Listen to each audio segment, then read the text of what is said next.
Nasubukan mo na bang magluto ng chicken miswa soup? Kung hindi pa, para sa'yo ang video nito.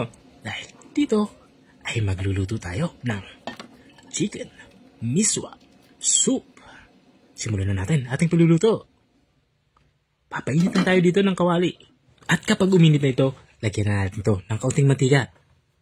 Painitin lang natin ang mantika. At kapag uminit na ang mantika, magsimula na tayo mag-isa. Unang inilalagay ko nga itong ating hiniwang sibuyas. Isusunod ko naman itong ating bawang. Biniknik ko lang ito, saka hiniwa ng maliliit. Maglalagay na din tayo dito ng luya. Ang ginawa ko lang sa luya ay hiniwa ko lang ito ng pahaba, saka maninipis. Ang gagawin natin dito ay igigisa natin ito hanggang sa lumabas yung aroma nito. Kapag ganito na tsura ng ating tatlong panggisang sangkap, ay ilagay na natin itong ating karning manok. Isang buong karning manok ay yung aking inihahalo dito.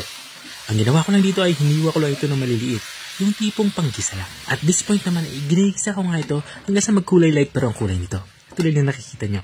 Habang isinasangkotsa ko nga ito, maglalagay na ako dito ng mga pampalasa. Unang inilagay ko nga itong ating black pepper powder. Sinundan ko naman itong ating patis. Kung wala kayong patis, okay lang asin. Walang problema yan. At maglalagay na din tayo dito ng tubig. Sa tubig naman ay depende sa inyo kung gaano kadami yung kakain. Siyempre kung marami yung kakain, marami din yung sabaw na ating ilalagay. At para maging malasa yung ating sabaw, naglagay ako dito ng separasong chicken cube. Tinunaw ko lang ito, saka ko to hinalo dito sa ating nilulutong ulam. Tatakpan natin to at papakuloy natin to ng mga 5 hanggang 10 minuto. Mabilis lang naman maluto itong ating karne manok. Makalipas ng 10 minuto ay binuksan ko na nga ito. Dito nga ay sigurado akong luto na itong ating karne manok. Kaya naman ay titikman ko na ito kung pasok na sa akin palasa ang sabaw nito. At dahil nga para sa akin ay okay na ito, ilalagay ko na sa parte itong ating miswa. Ang gagawin ko lang dito ay kalahati lang yung aking ilalagay. Hindi ko uubusin ito ilagay dahil sisipin ito yung tubig o yung ating sabaw. Kaya kalahati lang yung aking ilalagay. Ang ginawa ko lang dito ay pinailalim ko lang ito para ito ay maghiwa-hiwalay. At dahil nga mabilis lang naman maluto itong ating inilagay na miswa, ilalagay ko na din itong ating malunggay.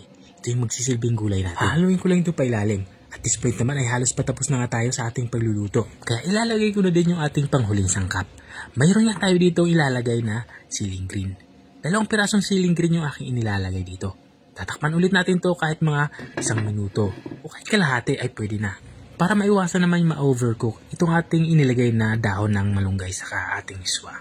Makalipas ng kalahating minuto ay binuksan ko na nga ito. Dito nga sa part ito ay lutong-luto na nga itong ating ulam pananghalian. Pwede na natin itong iserve. Ito na nga yung ating chicken miswa soup. Kung nakarating ka hanggang dito sa dulo ng aking video, maraming salamat sa panonood. At kung nagustuhan mo naman yung bago nating recipe ibinahagi, baka pwede mo naman ito i-share. Hanggang dito na lang ako. Kita-kita ulit sa mga susunod kong mga videos. Paalam! Bye-bye!